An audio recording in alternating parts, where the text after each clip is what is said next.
Merdinê ku derfetên kêm fîlman dikşînin dest bi fîlmekî nû kirin sînema hezên ku jiyana xwe bi karkerî didomînin çi ji ber mehaniya wan dimîne ji bo fîlm xerç dikin.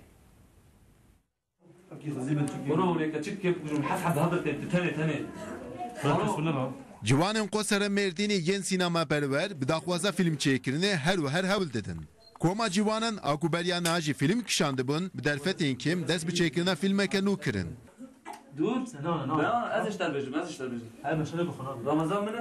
Kameraman tunebû.